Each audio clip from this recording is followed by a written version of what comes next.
It's real odd talking about wars nowadays because a lot of wars don't operate in like the conventional means. Like, even when, say, America was in Afghanistan, it was more just guerrilla warfare in most Middle Eastern situations. Like, America has not really, actively been in big wars other than, like, I guess the Civil War. And again, yeah, the whole situation with Afghanistan. I mean, we participated in World War II and damn near clutched in a little bit in the first one. But, I mean, you have this situation in Ukraine which completely comes to it at a shock to everybody except people that understand how Europe is and how Russia is. Because if you view Europe as like the way things used to be, or Europe in particular is like the new liberal order of things. So it's just new ideas, new that we gotta stick together, and you have the EU, which is this conglomerate of people coming together and dealing with problems on that state in a bureaucratic stage. But then you have a country like Russia, which represents the old way of doing things. So the whole might makes right sort of idea. Like, you view Russia as not having the post world liberal patch, it's still operating off the old way. So if you think of it this way, you 100% understand why Russia invaded Ukraine. Like, one is to disrespect uh, Biden, who was, like, let's be honest, completely not even 100% there. And two, like, if I was him, like, I wouldn't even respect, like, uh, Europe. Because if you look at Europe, okay, they've done everything in their power to ruin their own industry. And by industry, I mean their own automotive companies. Like, if Europe was such a superpower, they would have, their own social media, their own, well, I guess the EU army is weird, but the European Union was started to ensure that European countries don't spurg the fuck out and start another world war because they can't goddamn help themselves. But but the EU is more of a bully than anything. It's like they just demand money from their countries and demand compliance, which is why you have a situation where they're taking in immigrants from, again, places that aren't even at war. And Poland's like, no, the French are going into nuclear because they're selfish and nationalistic. And now you have Ukraine getting butt fucked by Russia. And yeah, we're sending a lot of our money and a lot of things to help Ukraine. And say what you want about Zelensky, but he could have fled the country. I mean, most presidents would have just fled when there's a war happening, but he sat his ass in that country and fought side by side. And there's also things coming out that only really 10% of the money that we've sent is actually going towards Ukraine. Like, well, by us, I mean the U.S. Like, it's a grit. Like, there's a lot of grifting. There's a lot of, people's wallets being greased. But the question is, where the fuck is all this money going? Like, this is what I want to know. Because, again, you had all these situations with a taxpayer. Like, they were locked indoors, you couldn't work, you couldn't go out, but your bills were coming in, and you were attacked for being even slightly critical of the vaccine. And now those exact same people, when Ukraine happened, was like to war. But then literally last week they're like, oh, stay indoors. And the week before that they're like, oh, go out and protest. It's like the type of people that think you're a sheep watches the news and act literally the exact same way they think you, the person that works for a living, act. So enough of my soapbox. Here we are in America with Trump and Zelensky having a discussion, and there's a lot of talking, a lot of posturing, a lot of things we already know. But one point in this for 10 minutes, things got a little bit heated, or things got a lot of bit heated. Things got uh, absolutely heated between Trump and Zelensky. So let's give this a watch. The United States of America, and for the good of the world. I'm aligned with the world, and I want to get this thing over with. You see the hatred he's got for Putin. It's very tough for me to make a deal with that kind of hate. He's got tremendous hatred, and I understand that, but I can tell you the other side isn't exactly in love with, him either.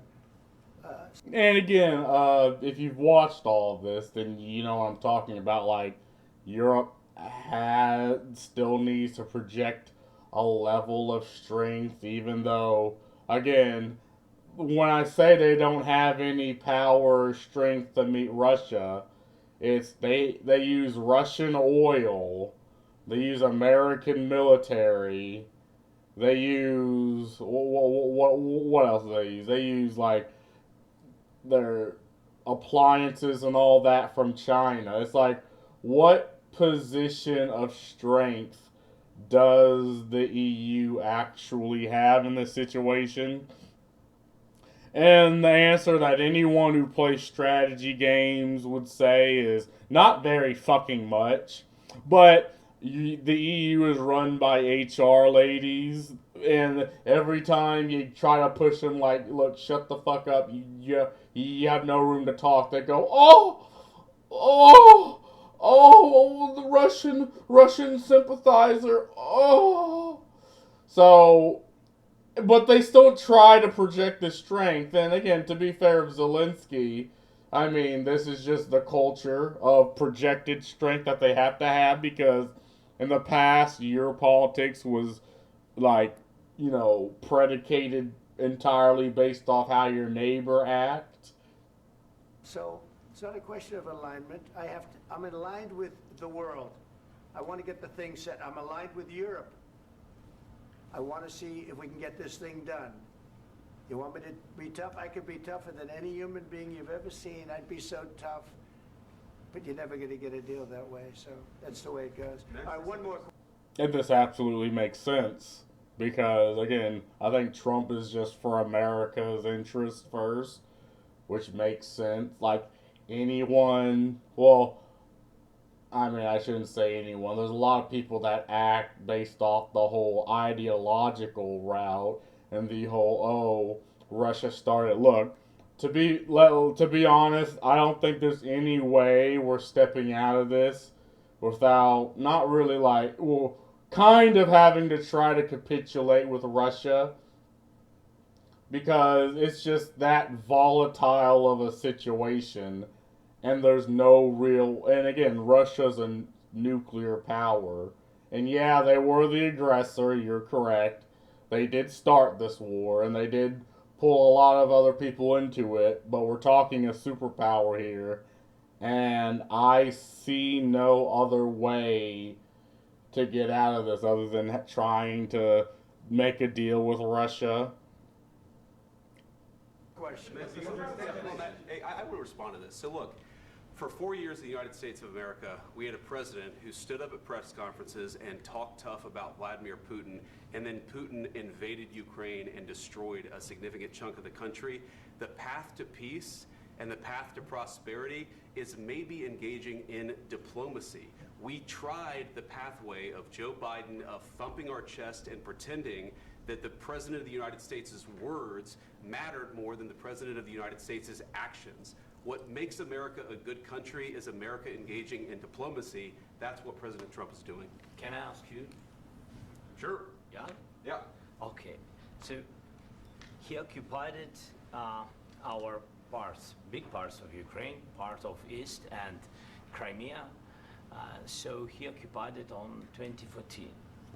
So during a lot of years, so I'm not speaking about just Biden, but those time was Obama, then President Obama, then President Trump, then President Biden, now President Trump, and God bless, now President Trump will stop him.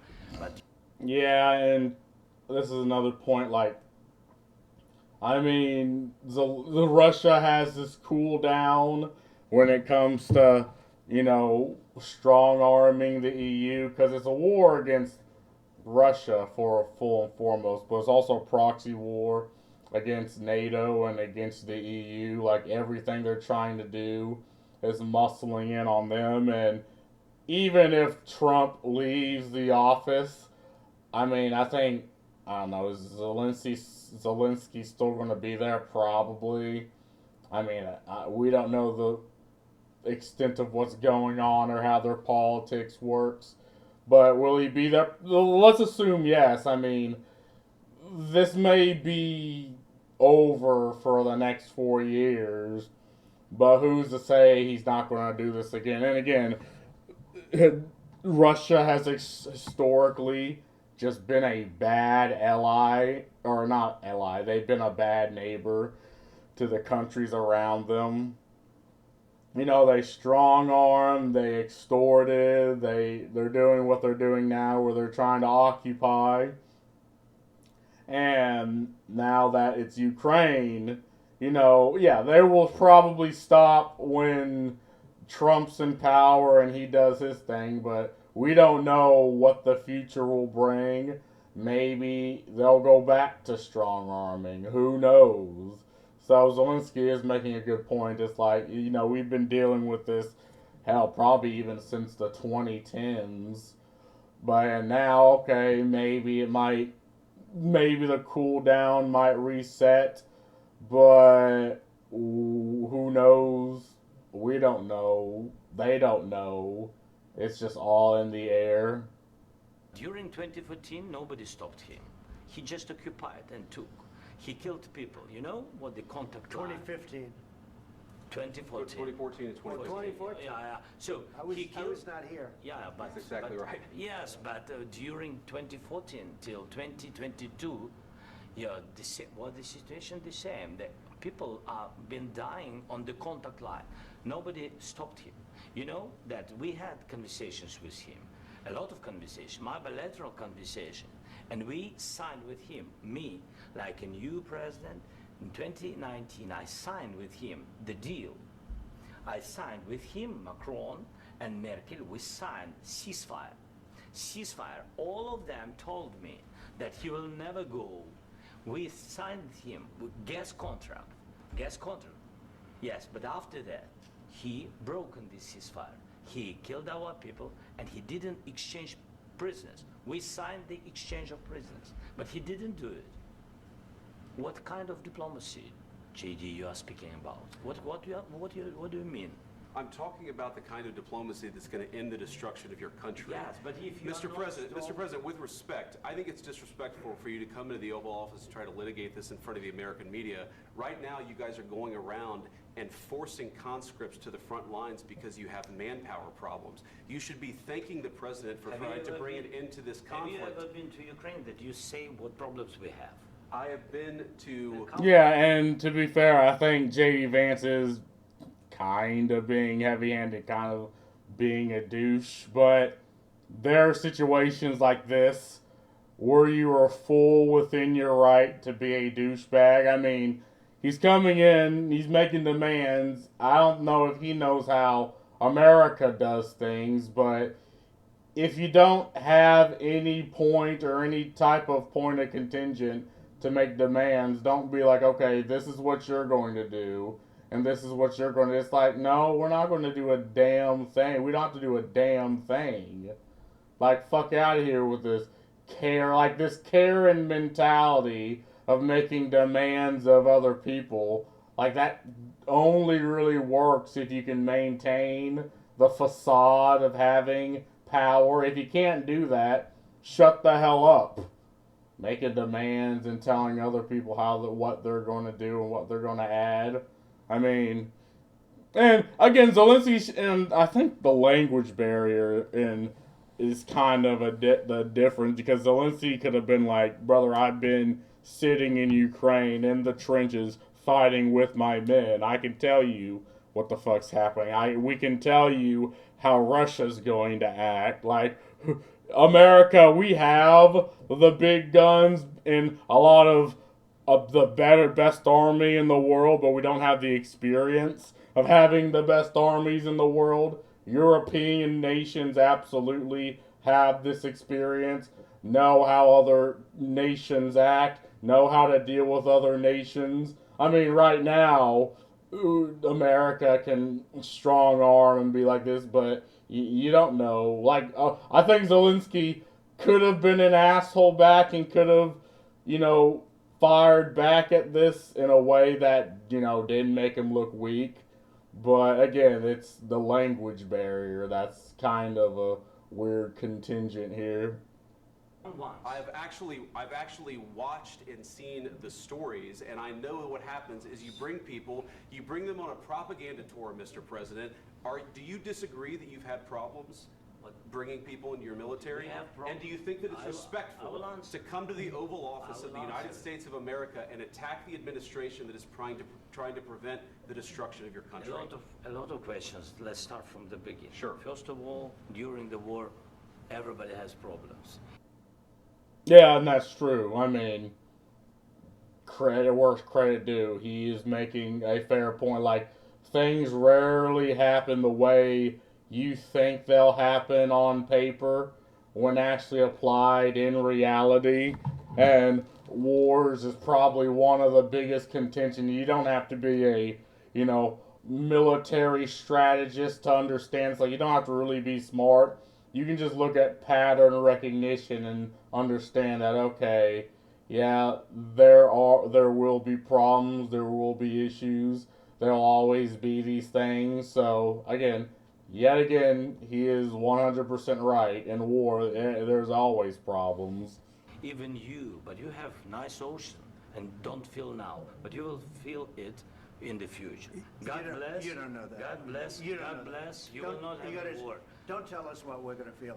We're trying to solve a problem. Don't tell us what we're going to feel. I'm not telling you. Because you're in no position to dictate that. That's Remember exactly what this. you're doing. You're in no position to dictate what we're going to feel. We're going to feel very... Yeah, and again, this is Trump being like, okay, y'all have no point of contingent here to tell us what's going to happen to us. Like, you need to worry about what the hell you're dealing with instead of worrying about what we're going to deal with in the future, right? Like, we're trying to fix a problem that could have been fixed in couple years ago, but because Europe has no strength, all their things come from other fucking nations. Yeah, we're going to tell you how we're going to deal with this, and y'all need us. So there's nothing you can really do about it. Very You will good. feel influenced. We're going to feel very good and very You strong. will feel influenced. You're right now not in a very good position. You've allowed yourself to be in a very bad position, and he happens to be right about From the it. very beginning of the war. You're not Mr. in a good Brown, position. You don't have the cards right now. With us, you start having not playing cards. Right now, you don't. I'm very You're playing serious, cards. Mr. President. You're I'm playing very cards. serious. You're I'm gambling the with the president lives in of war. millions of people. You're gambling with World War III. What do you You're think about- gambling with what do you World think War III. And what you're doing is very disrespectful to the country, this country. I'm That's with back all to you. respect to you. Far more than a lot of people said very they respect. should have. Have you said thank you once this A lot entire of meeting? times. No, in this Even entire today. meeting. Yeah, see, JD Vance is absolutely pushing him, and personally, I think that's kind of a moot point. The whole, oh, did you say thank you, whatever, but, I mean, yeah, he's in every right to do so. It's like, what, are you going to make demands of us? Tell us what we have to do, man? Get the fuck out of here with that, Zelensky. You said thank Even you. today. You went to Pennsylvania and campaigned for the opposition in October. Offer some words of appreciation for the United States of America and the president who's trying to save your country. please, you think that if you will speak very loudly about the war, you He's can... not speaking loudly. He's not Yeah. speaking loudly. Your country's Can I- in big can- trouble. Can I Wait a answer? minute. No, Can you've I done a lot answer? of talking. God. Your country is in big trouble. I know. You're not I winning. know. You're not winning this. You have a damn We- good chance of we are coming out staying, okay because of Mr. us. President, we are staying in our... And again, Trump, like his entire job, like he knows how to make negotiations. He knows, like, you can hate Trump all you want, and I don't fucking care for him either. But I mean, are we gonna play pretend and act like he doesn't know how to make deals and he doesn't know how to understand the situation and tell you, okay, this is where you're at right now.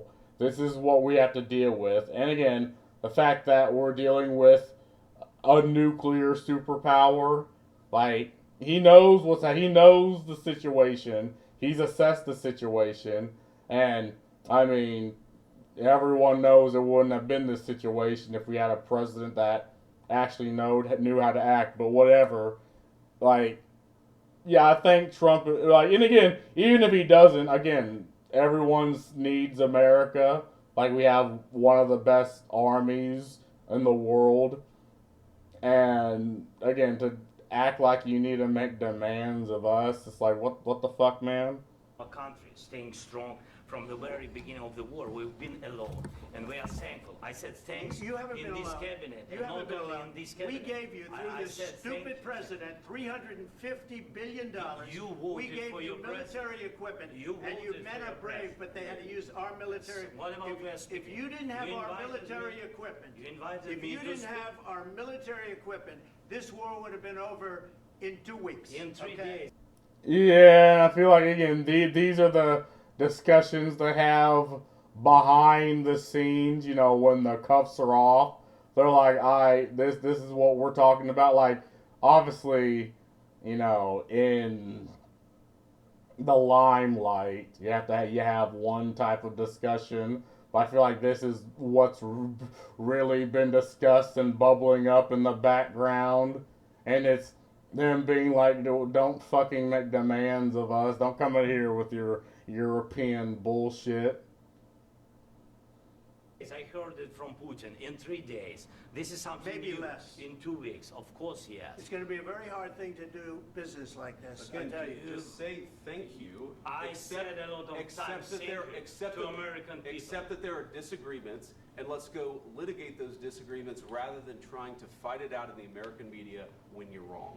We know that you're wrong. But you see, I think it's good for the American people to see what's going on. I understand, sir. I think it's I very understand. important. That's why I kept this going so long. You have to be thankful. You don't have the I'm cards. thankful. You're buried there. Your people are dying. tell you You're again, running I low know. on soldiers. Don't- Listen, don't please, you're running Mr. low President. on soldiers.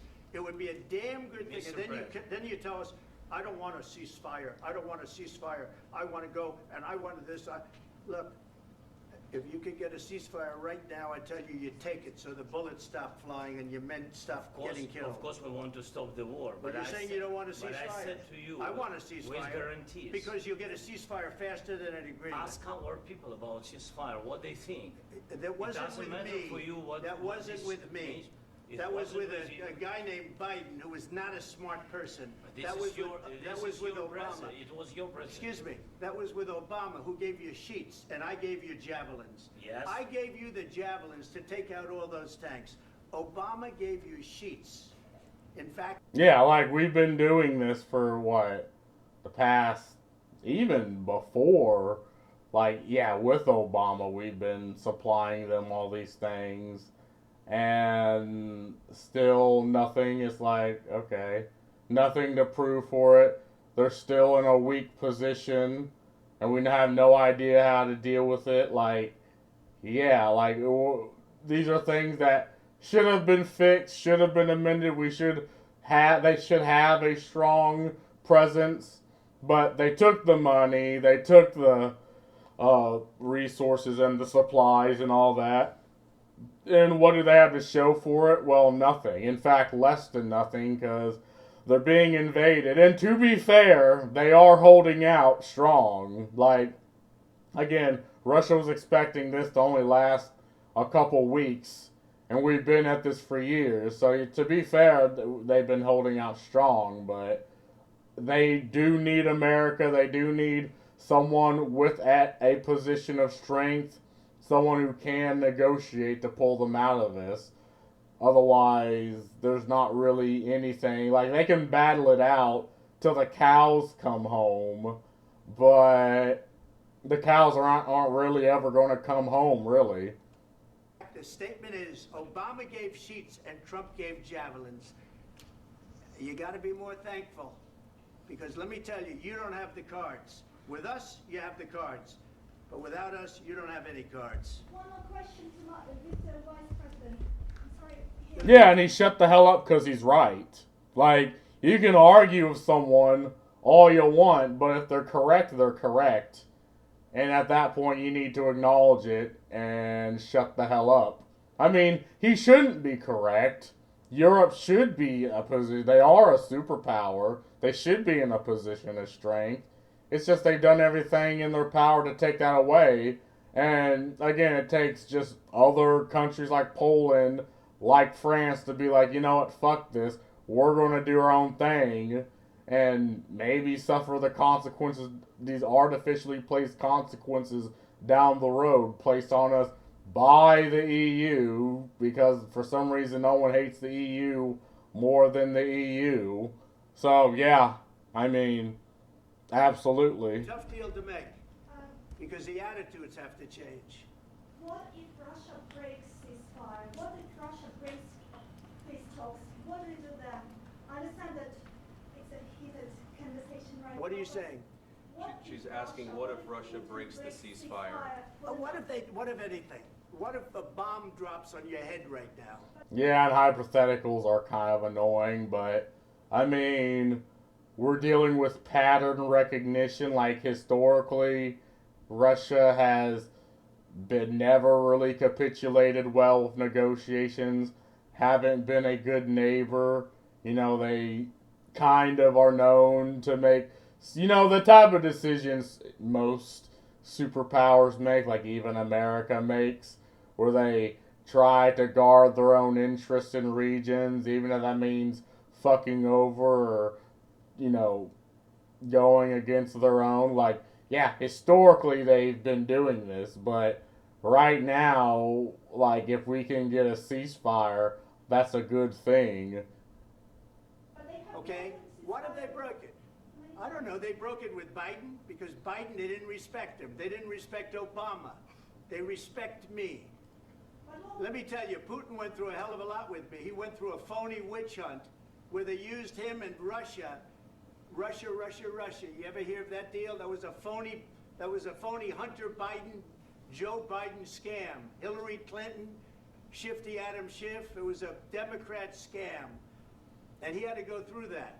And he did go through it. We didn't end up in a war. And he went through it. He was accused of all that stuff. He had nothing to do with it. It came out of Hunter Biden's bathroom. It came out of Hunter Biden's bedroom. It was disgusting. And then they said, oh, the laptop from hell was made by Russia. The 51 agents. The whole thing was a scam. And he had to put up with that. He was being accused of all that stuff. All I can say is this.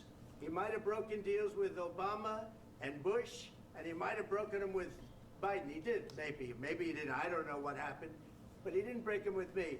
He wants to make... Yeah, and it's, again, understanding how Russia thinks, because this is the thing other just people fail to do, is understand how the people around you think, how your enemies think. Again, they respect strength, and, you know, the EU's not strong.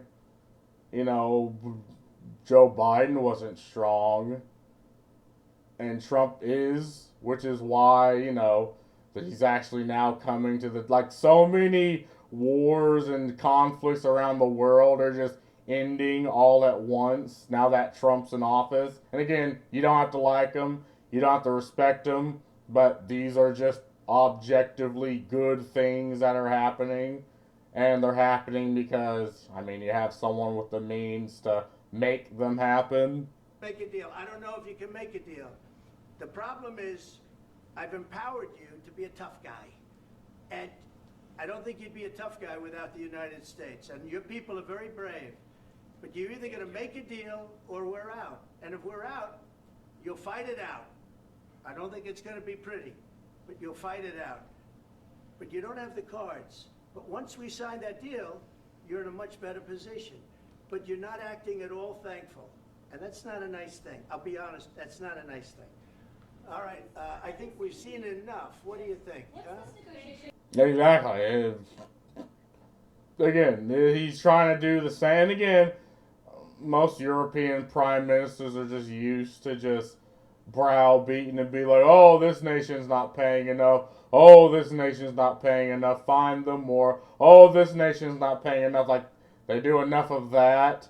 And, okay, it works in the EU. It works in Europe. Like, you can be, you know, the HR lady of Europe in Europe. But then when you're dealing with America, we deal with things a hell of a lot more differently than they deal with things. We're like, okay, what do you bring? Okay, you have no cards, bring nothing to the table. Okay, we'll tell you what you can bring, and if you are in no position to tell us what we can bring to the table, you know, because we can bring a lot, and we have a lot to bring, but that's not up for you to decide or to tell us.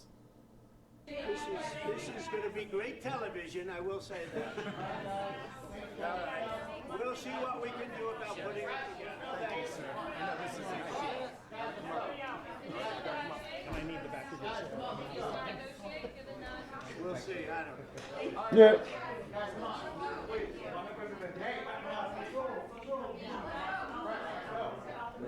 But yeah, I mean, now this is how things are going to be. You know, you can like it, you can hate it, and everyone wants to do the ideological thing where they're like, oh, no, America needs to do this, that. It's like, no, we really don't need to do anything, you know. But let's see what the comments say about this. Breaking news, Putin offers some mediate ceasefire between Trump and Zelensky. Huge. The most quiet I've ever heard the press during the exchange. They were like, yes. Why would Zelensky have anything but hatred for Putin? Yeah, I mean, it makes sense why you'd hate him, but again, this is the situation we're at, and, you know, we can act like schoolgirls or we can act like adults. Like, there is no way we can walk out of this without, you know, capitulating to Russia. Why? Because they're a superpower. Like, there's nothing we can really do about that. You know, we just have to see what we can do, see what we can mediate, and even if that means giving Russia, you know, having them maybe keep the territories, that's just where we're at. Not really much we can really do about it. This video will enter into the history of humanity like literally every fucking thing else. How could we forget we pushed Ukraine to not sign a peace treaty years ago that we would support them against Russia? I mean, well, what we signed with them is that if they got rid of their nukes, we would defend them and protect them against Russia. And again, that was because of an entirely different scare, of an entirely different situation. And that was the whole anti-nuclear thing, which I didn't much fucking care for either. How world leaders discuss sounds like a cheap bar argument. Yeah, because things are heated. You know, we don't know what the hell's happening behind closed doors. We don't know what things have been said, what informations they know behind the scenes that we don't. Zelensky literally out here warning that if Trump gets too comfortable with Putin, they will regret it later. I mean, no. Like, if Putin acts, again, Zelensky might be, you know, Ukraine might be the bastion between Russia and Europe, but they're not between us and Russia. Like, we can absolutely take them out. To be an enemy of the U.S. is dangerous, but to be a friend is fatal. I don't. Again, America, we've always been not, the best. Like, we've been good to our allies. Like, there's a reason why in this conflict, fucking Mexico isn't deciding to rise against us, and it's because we've been good to our allies, and they're in a situation where it's like, well, why would we go against America and their interests? Mexico, and this is what happens. Like, the reason so many nations in Europe is joining NATO is because of Russia, because that's their neighbor. I like that. I like they asked Zelensky a question and immediately cut him off before he can answer the question. Yeah, I mean, again, it's Zelensky's using the European tactic of making demands even though you don't really have any room or any bargaining power, and we just don't care for that. Can we treat Netanyahu like this too? That would be great. Hey, maybe. South Park episode of this will be insane. Yep. This could have been something else South Park could have predicted, but unfortunately, no. But anyway, that's all I gotta say about this. Peace.